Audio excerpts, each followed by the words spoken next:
ಎಲ್ಲರಿಗೂ ನಮಸ್ಕಾರ. Learn with Chetan YouTube ಚಾನಲ್ಗೆ ನಿಮ್ಮೆಲ್ಲರಿಗೂ ಆಧಾರದ ಸುಸ್ವಾಗತ. ಇಂದಿನ ದಿನ ನಾವು 10ನೇ ತರಗತಿಯ ವಿಜ್ಞಾನ ವಿಷಯದ ವಿದ್ಯುತ್ ಪ್ರವಾಹದ ಕಾಂತೀಯ ಪರಿಣಾಮಗಳು ಎಂಬ ಅಧ್ಯಾಯದ ವಾರ್ಷಿಕ ಪರೀಕ್ಷೆ, ಸರಣಿ ಪರೀಕ್ಷೆ ಹಾಗೂ ಅರ್ಧವಾರ್ಷಿಕ ಪರೀಕ್ಷೆಯಲ್ಲಿ ಬಂದಂತಹ ಅತ್ಯಂತ ಇಂಪಾರ್ಟೆಂಟ್ ಪ್ರಶ್ನೆಗಳ ಕೀ ಉತ್ತರಗಳನ್ನು ಇಂದಿನ ವಿಡಿಯೋದಲ್ಲಿ ನೋಡ್ತಾ ಹೋಗೋಣ. ಸೊ ಈ ವಿಡಿಯೋ ನಿಮಗೆ ಹೆಚ್ಚು ಸುಮಾರು 10ರಿಂದ 12 ಅಂಕಗಳನ್ನು ತರ್ತಕ್ಕಂಥ ವಿಡಿಯೋ ಆಗಿರ್ತದೆ.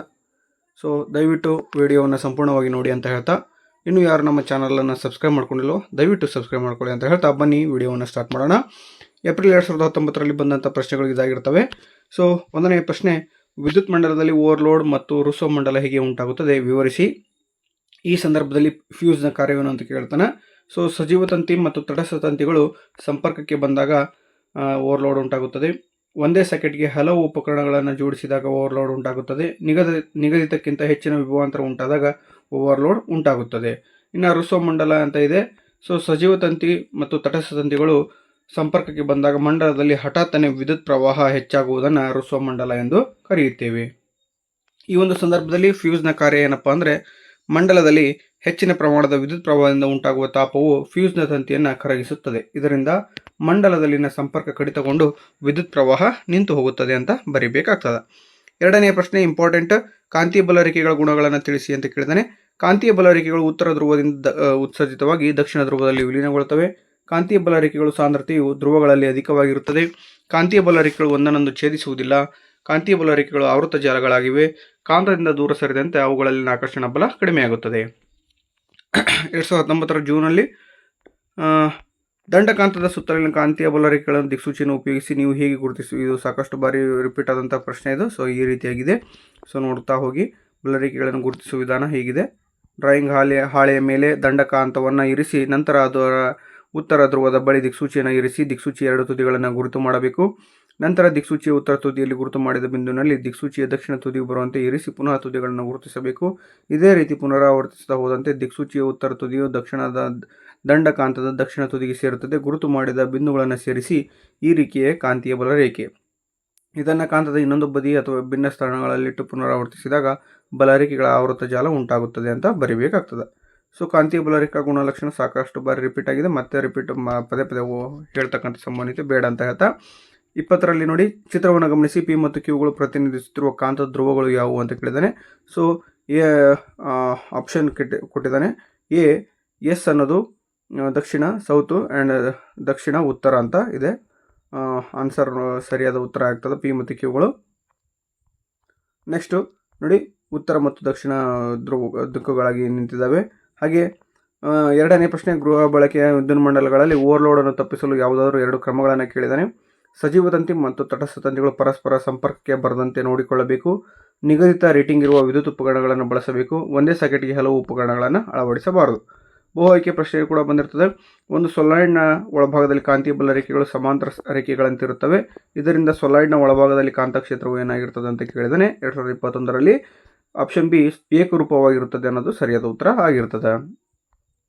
ಇನ್ನು ಸೆಪ್ಟೆಂಬರ್ 2021ರಲ್ಲಿ ಬಹು ಆಯ್ಕೆ ಮಾದರಿ ಪ್ರಶ್ನೆ ಪತ್ರಿಕೆಯಲ್ಲಿ ಬಂದಂಥ ಪ್ರಶ್ನೆ ಆಗಿರ್ತದೆ. ಸೊ ಇವುಗಳಲ್ಲಿ ಯಾವುದು ಕಾಂತೀಯ ಬಲ ರೇಖೆಗಳ ಗುಣಲಕ್ಷಣವಲ್ಲ ಅಂತ ಕೇಳಿದ್ದಾನೆ. ಸೊ ಕಾಂತೀಯ ಬಲ ರೇಖೆಗಳು ಒಂದನ್ನೊಂದು ಛೇದಿಸುತ್ತವೆ ಅನ್ನೋದು ಇದು ಗುಣಲಕ್ಷಣ ಅಲ್ಲ. ಹಾಗಾದರೆ ಇವು option A, option B, option D 3 ಸರಿಯಾದ ಉತ್ತರಗಳು ಆಗಿರ್ತವೆ. 2ನೇ ಪ್ರಶ್ನೆ ನೋಡಿ, ಒಂದು ವಿದ್ಯುತ್ ಮಂಡಲದಲ್ಲಿ ವಿದ್ಯುತ್ ಪ್ರವಾಹದ ದಿಕ್ಕನ್ನು ಹಿಮ್ಮುಖಗೊಳಿಸುವ ಸಾಧನ ಯಾವುದು ಅಂತ ಕೇಳಿದಾನೆ. ದಿಕ್ ಪರಿವರ್ತಕಂಥದ್ದು. ಸೊ ಇದು ಈ ಕಾನ್ಸೆಪ್ಟನ್ನು ತೆಗೆದಿದ್ದಾರೆ, ಡೋಂಟ್ ವರಿ. ವಿದ್ಯುತ್ ಮಂಡಲದಲ್ಲಿ ಫ್ಯೂಸ್ನ ಕಾರ್ಯ ಇದು ಅಂತ ಕೇಳಿದಾನೆ. ಸೊ ವಿದ್ಯುತ್ ಪ್ರವಾಹದ ದಿಕ್ಕನ್ನು ಸೊ ಇಲ್ಲಿ ವಿದ್ಯುತ್ ಪ್ರವಾಹದ ಚಲನ ದಿಕ್ಕನ್ನು ತೋರಿಸುತ್ತದೆ, ವಿದ್ಯುತ್ ಉಪಕರಣಗಳನ್ನು ರಕ್ಷಿಸುತ್ತದೆ ಅಂತ ಬರೆದ್ರೆ ಸರಿಯಾದ ಉತ್ತರ ಆಗ್ತದೆ. 2022ರಲ್ಲಿ ಕಾಂತೀಯ ಬಲ ರೇಖೆಗಳು ಒಂದನ್ನೊಂದು ಛೇದಿಸುವುದಿಲ್ಲ ಏಕೆ ಅಂತ ಕೇಳಿದರೆ 1 ಅಂಕದ ಪ್ರಶ್ನೆ.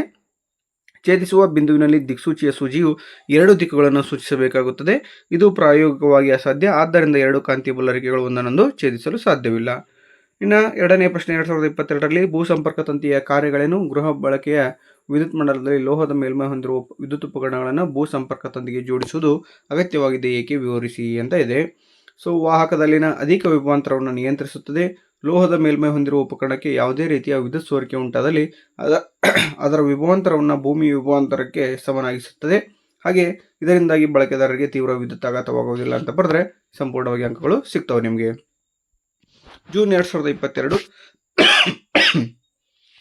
ಒಂದು ವಿದ್ಯುತ್ ಮಂಡಲದಲ್ಲಿ ಓವರ್ಲೋಡ್ ಉಂಟಾಗಲು ಕಾರಣಗಳನ್ನು ಕೇಳಿರ್ತಾನೆ. ಓವರ್ಲೋಡ್ ಉಂಟಾಗಲು ಏನೇನಪ್ಪ ಕಾರಣ ಅಂದರೆ ಸಿಂಪಲ್ ಸಾಕಷ್ಟು ಬಾರಿ ರಿಪೀಟ್ ಆದಂಥದ್ದು ಸಜೀವ ತಂತಿ ಮತ್ತು ತಟಸ್ಥಂತಿಗಳು ಸಂಪರ್ಕಕ್ಕೆ ಬರಬಾರ್ದು, ಬಂದಾಗ ಆಗ್ತದೆ. ಒಂದೇ ಸೆಕೆಂಡ್ಗೆ ಹಲವು ಉಪಕರಣಗಳನ್ನು ಜೋಡಿಸೋದಾಗಿರ್ಬೋದು, ನಿಗದಿತಕ್ಕಿಂತ ಹೆಚ್ಚಿನ ವಿಭವಾಂತರ ಉಂಟಾದಾಗ ಓವರ್ಲೋಡ್ ಉಂಟಾಗ್ತದೆ. ಸೊ ಇವು ರಿಪೀಟ್ ಆದಂಥ ಪ್ರಶ್ನೆಗಳು. ನೆಕ್ಸ್ಟ್, ವಿದ್ಯುತ್ ಪ್ರವಾಹದಿಂದ ಸೊಲೆನಾಯ್ಡ್ನಲ್ಲಿ ಉಂಟಾದ ಕಾಂತಕ್ಷೇತ್ರದ ಲಕ್ಷಣಗಳನ್ನು ಪಟ್ಟಿ ಮಾಡಿ. ಸೊಲೆನಾಯ್ಡ್ನಲ್ಲಿ ಕಾಂತಕ್ಷೇತ್ರ ಹೆಚ್ಚು ಮಾಡುವ 2 ವಿಧಾನಗಳು ಯಾವುವು ಅಂತ ಕೇಳಿದಾನೆ. ಸೊ ವಿದ್ಯುತ್ ಪ್ರವಾಹವಿರುವ ಸೊಲೆನಾಯ್ಡ್ನ ಸುತ್ತ ಕಾಂತಕ್ಷೇತ್ರದ ಮಾದರಿಯು ದಂಡಕಾಂತದ ಕಾಂತಕ್ಷೇತ್ರದ ಮಾದರಿಯನ್ನು ಹೋಲುತ್ತದೆ. ಸೊಲೆನಾಯ್ಡ್ನ ಒಳಭಾಗದಲ್ಲಿ ಕಾಂತೀಯ ಬಲ ರೇಖೆಗಳು ಪರಸ್ಪರ ಸಮಾಂತರ ಸರಳ ರೇಖೆಗಳಾಗಿವೆ.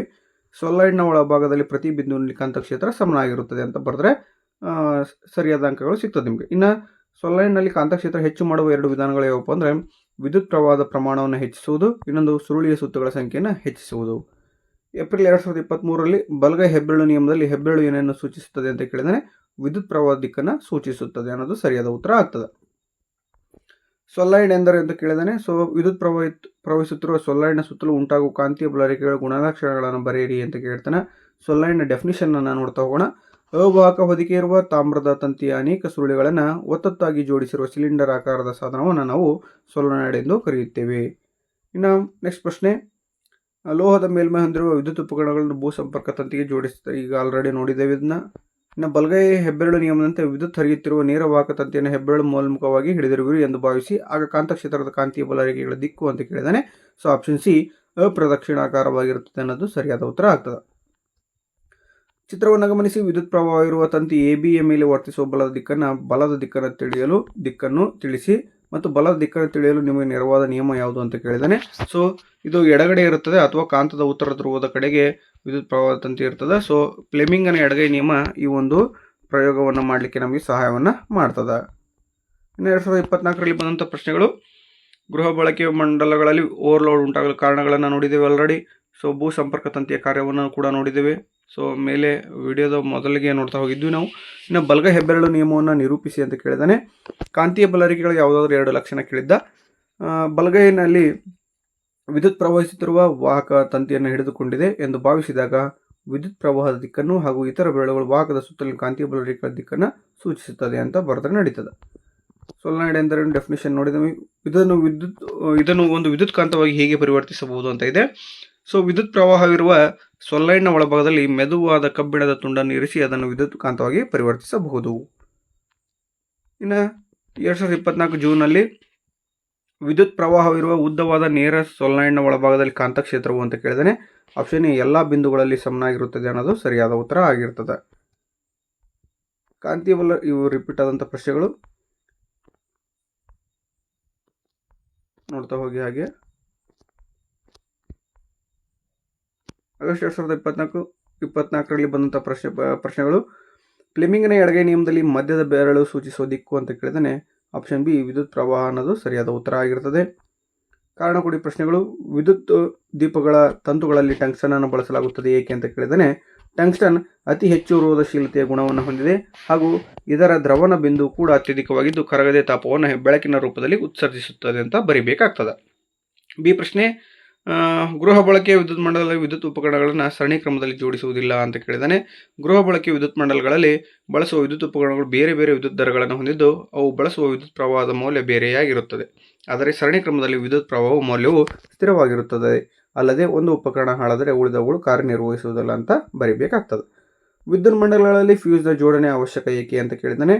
ವಿದ್ಯುತ್ ಫ್ಯೂಸ್ನ ಬಳಕೆಯು ಮಂಡಲದಲ್ಲಿ ಅನುಚಿತವಾಗಿ ಉಂಟಾಗುವ ಹೆಚ್ಚಿನ ಪ್ರಮಾಣದ ವಿದ್ಯುತ್ ಪ್ರವಾಹವನ್ನು ನಿಲ್ಲಿಸುವ ಮೂಲಕ ವಿದ್ಯುತ್ ಮಂಡಲ ಮತ್ತು ವಿದ್ಯುತ್ ಉಪಕರಣಗಳಿಗೆ ಉಂಟಾಗುವ ಹಾನಿಯನ್ನು ತಡೆಯುತ್ತದೆ.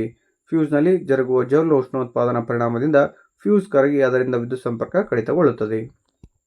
ಕೊಟ್ಟಿರುವ ಚಿತ್ರವನ್ನು ಗಮನಿಸಿ ಪ್ರಶ್ನೆಗಳಿಗೆ ಉತ್ತರಿಸಿ ಅಂತ ಕೇಳಿದಾನೆ. ಚಿತ್ರಗಳು ಈ ರೀತಿಯಾಗಿರ್ತದೆ. ಮೇಲಿನ ಚಿತ್ರಗಳಲ್ಲಿ ಯಾವ ಚಿತ್ರವು ಕಾಂತಕ್ಷೇತ್ರದ ದಿಕ್ಕನ್ನು ಸರಿಯಾಗಿ ತೋರಿಸುವುದು?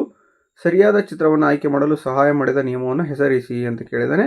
ಸೊ ಆಪ್ಷನ್ ಬಿ ಚಿತ್ರವು ಕಾಂತಕ್ಷೇತ್ರದ ದಿಕ್ಕನ್ನು ಸರಿಯಾಗಿ ತೋರಿಸುತ್ತಿದೆ ಅನ್ನೋದು ಸರಿಯಾದ ಉತ್ತರ ಆಗಿರ್ತದೆ. ಸರಿಯಾದ ಚಿತ್ರವನ್ನು ಆಯ್ಕೆ ಮಾಡಲು ಸಹಾಯ ಮಾಡಿದ ನಿಯಮ ಬಲಗೈ ಹೆಬ್ಬೆರಳು ನಿಯಮ. ಈ ನಿಯಮವನ್ನು ನೋಡ್ತಾ ಹೋದರೆ ವಾಹಕ ತಂತಿಯನ್ನು ಬಲಗೈ ಮುಷ್ಟಿಯಲ್ಲಿ ಹಿಡಿಯಲಾಗಿದೆ ಎಂದು ಭಾವಿಸಿದರೆ ಹೆಬ್ಬೆರಳು ವಿದ್ಯುತ್ ಪ್ರವಾಹ ದಿಕ್ಕನ್ನು ಮತ್ತು ಇತರ ಬೆರಳುಗಳು ಕಾಂತಕ್ಷೇತ್ರದ ದಿಕ್ಕನ್ನು ಸೂಚಿಸುತ್ತದೆ ಅಂತ ಬರಿಬೇಕಾಗ್ತದೆ. ಫ್ಲೆಮಿಂಗನ ಎಡಗೈ ನಿಯಮ 2025ರಲ್ಲಿ ಬಂದಂಥ ಪ್ರಶ್ನೆ. ಎಡಗೈನ ಹೆಬ್ಬೆರಳು, ತೋರ್ಬೆರಳು ಮತ್ತು ಮಧ್ಯದ ಬೆರಳುಗಳನ್ನು ಪರಸ್ಪರ ಲಂಬವಾಗಿರುವಂತೆ ಹಿಡಿದಿಟ್ಟುಕೊಂಡಾಗ ತೋರು ಬೆರಳು ಕಾಂತಕ್ಷೇತ್ರ ದಿಕ್ಕನ್ನು, ಮಧ್ಯದ ಬೆರಳು ವಿದ್ಯುತ್ ಪ್ರವಾಹ ದಿಕ್ಕನ್ನು ಹಾಗೂ ಹೆಬ್ಬೆರಳು ವಾಹಕದ ಮೇಲೆ ವರ್ತಿಸುವ ಚಲನೆಯ ಅಥವಾ ಬಲದ ದಿಕ್ಕನ್ನು ಸೂಚಿಸುತ್ತದೆ. ಎರಡನೇ ಪ್ರಶ್ನೆ, ವಿದ್ಯುತ್ ಮಂಡಲಗಳಲ್ಲಿ ಮತ್ತು ಉಪಕರಣಗಳಲ್ಲಿ ಸಾಮಾನ್ಯವಾಗಿ ಬಳಸುವ ಯಾವುದಾದರೂ 2 ಸುರಕ್ಷಾ ಕ್ರಮಗಳು ಕೇಳಿದ್ದಾನೆ. ಸೊ ವಿದ್ಯುತ್ ಫ್ಯೂಸ್ ಅಳವಡಿಸುವುದು, ಭೂ ಸಂಪರ್ಕ ತಂತಿಯನ್ನು ಅಳವಡಿಸುವುದು.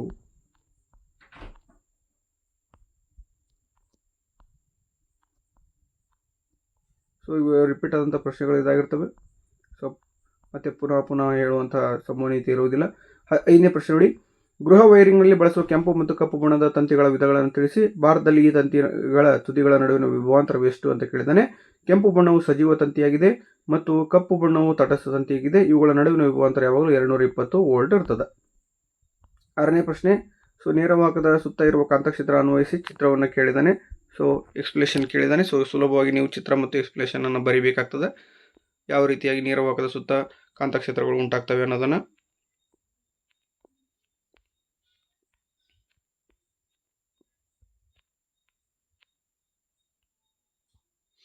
7ನೇ ಪ್ರಶ್ನೆ ನೋಡಿ, ವಿದ್ಯುತ್ ಪ್ರವಾಹವಿರುವ ನೇರವಾಹಕದ ತಂತಿಯ ಹತ್ತಿರ ನೀವು ಕಾಂತ ಸೂಜಿಯನ್ನು ಇಟ್ಟಿರುವಿರಿ ಎಂದು ಭಾವಿಸಿ. ಈ ಕೆಳಗಿನ ಸಂದರ್ಭಗಳಲ್ಲಿ ಸೂಚಿಸಲಾದ ಸೂಜಿಯಲ್ಲಾದ ಬದಲಾವಣೆಯನ್ನು ತಿಳಿಸಿ ಅಂತ ಕೇಳಿದಾನೆ. ತಂತಿಯಲ್ಲಿ ವಿದ್ಯುತ್ ಪ್ರವಾಹದ ಪರಿಣಾಮವನ್ನು ಹೆಚ್ಚಿಸಿದಾಗ ಏನಾಗತ್ತಪ್ಪ ಅಂದ್ರೆ ಕಾಂತ ಸೂಜಿಯಲ್ಲಿ ಗರಿಷ್ಠ ಪಲ್ಲಟನೆ ಕಂಡುಬರುತ್ತದೆ. ಇನ್ನು 2ನೇ ಪ್ರಶ್ನೆ, ವಿದ್ಯುತ್ ಪ್ರವಾಹ ದಿಕ್ಕನ್ನು ಬದಲಾಯಿಸಿದಾಗ ಕಾಂತ ಸೂಜಿಯ ವಿಚಲನೆಯ ದಿಕ್ಕು ಕೂಡ ಬದಲಾಗುತ್ತದೆ. ಹಾಗೂ ಸೂಜಿಯನ್ನು ತಂತಿಯಿಂದ ದೂರಕ್ಕೆ ಒಯ್ದಾಗ ಕಾಂತ ಸೂಜಿಯ ವಿಚಲನೆಯು ಕನಿಷ್ಠವಾಗಿರುತ್ತದೆ. ನೆಕ್ಸ್ಟ್ 8ನೇ ಪ್ರಶ್ನೆ, ವಿದ್ಯುತ್ ಪ್ರವಹಿಸುತ್ತಿರುವ ಸೊಲೆನಾಯ್ಡ್ನ ಸುತ್ತಲೂ ಉಂಟಾಗುವ ಕಾಂತಕ್ಷೇತ್ರವು ಅವಲಂಬಿಸಿರುವ ಅಂಶಗಳನ್ನು ತಿಳಿಸಿ ಅಂತ ಕೇಳಿದಾನೆ. ಸುರುಳಿಯ ಸುತ್ತುಗಳ ಸಂಖ್ಯೆ, ಸುರುಳಿಯಲ್ಲಿನ ವಿದ್ಯುತ್ ಪ್ರವಾಹದ ಪ್ರಮಾಣ, ಸುರುಳಿಯ ವ್ಯಾಸ, ಸುರುಳಿಯ ಒಳಭಾಗದಲ್ಲಿ ಇರಿಸಲಾದ ವಸ್ತುವಿನ ಗುಣ. ಇವೆಲ್ಲ ಇಂಪಾರ್ಟೆಂಟ್ ಆಗಿರ್ತದೆ. 9ನೇ ಪ್ರಶ್ನೆ, ವಿದ್ಯುತ್ ಕಾಂತ ಎಂದರೇನು? ವಿದ್ಯುತ್ ಕಾಂತದ ಕಾಂತೀಯ ಬಲವನ್ನು ಹೇಗೆ ಹೆಚ್ಚಿಸಬಹುದು? ದೈನಂದಿನ ಜೀವನದಲ್ಲಿ ಇದರ 2 ಅನ್ವಯಗಳನ್ನು ತಿಳಿಸಿ ಅಂತ ಕೇಳ್ತಾನೆ. ವಿದ್ಯುತ್ ಪ್ರವಾಹ ಇರುವ ಸೊಲೆನಾಯ್ಡ್ನ ಒಳಗಡೆ ಇರಿಸಲಾದ ವಸ್ತುವು ಕಾಂತದಂತೆ ವರ್ತಿಸುತ್ತದೆ. ಇದನ್ನು ವಿದ್ಯುತ್ ಕಾಂತ ಎಂದು ಕರೆಯುತ್ತೇವೆ. ಸೊಲೆನಾಯ್ಡ್ನ ಸುತ್ತುಗಳ ಸಂಖ್ಯೆಯನ್ನು ಹೆಚ್ಚಿಸುವುದು ಹಾಗೂ ವಿದ್ಯುತ್ ಪ್ರವಾಹದ ಪ್ರಮಾಣವನ್ನು ಹೆಚ್ಚಿಸುವುದರಿಂದ ಅದರ ಕಾಂತೀಯ ಬಲವನ್ನು ನಾವು ಹೆಚ್ಚಿಸಬಹುದು. ಇದನ್ನು ವಿದ್ಯುತ್ ಮೋಟಾರ್, ವಿದ್ಯುತ್ ಜನಕ, ವಿದ್ಯುತ್ ಗಂಟೆ, ಧ್ವನಿವರ್ಧಕ ಮುಂತಾದ ಸಾಧನಗಳಲ್ಲಿ ನಾವು ಬಳಸುತ್ತೇವೆ. ಓಕೆನಾ? ಸೊ ಇದಾಗಿತ್ತು ಇಂದಿನ ವಿಡಿಯೋ. ವಿದ್ಯುತ್ ಪ್ರವಾಹದ ಕಾಂತೀಯ ಪರಿಣಾಮಗಳು ಎಂಬ ಪಾಠದ ಅತ್ಯಂತ ಪ್ರಮುಖ ರಿಪೀಟೆಡ್ ಪ್ರಶ್ನೆಗಳನ್ನು ನಾವು ಇಂದಿನ ವಿಡಿಯೋದಲ್ಲಿ ನೋಡಿದ್ವಿ. ಸೊ ಈ ವಿಡಿಯೋ ಇಷ್ಟ ಆಗಿದ್ದರೆ ದಯವಿಟ್ಟು ಲೈಕ್ ಮಾಡಿ, ಶೇರ್ ಮಾಡಿ, ಕಮೆಂಟ್ ಮಾಡಿ, ಹಾಗೆ ಸಬ್ಸ್ಕ್ರೈಬ್ ಮಾಡ್ಕೊಳ್ಳೋದನ್ನು ದಯವಿಟ್ಟು ಮರಿಬೇಡಿ ಅಂತ ಹೇಳ್ತಾ ಇಷ್ಟೊತ್ತು ವಿಡಿಯೋ ನೋಡಿರ್ತಕ್ಕಂಥ ನಿಮ್ಮೆಲ್ಲರಿಗೆ ಧನ್ಯವಾದಗಳನ್ನು ತಿಳಿಸ್ತೀನಿ. Thank you so much.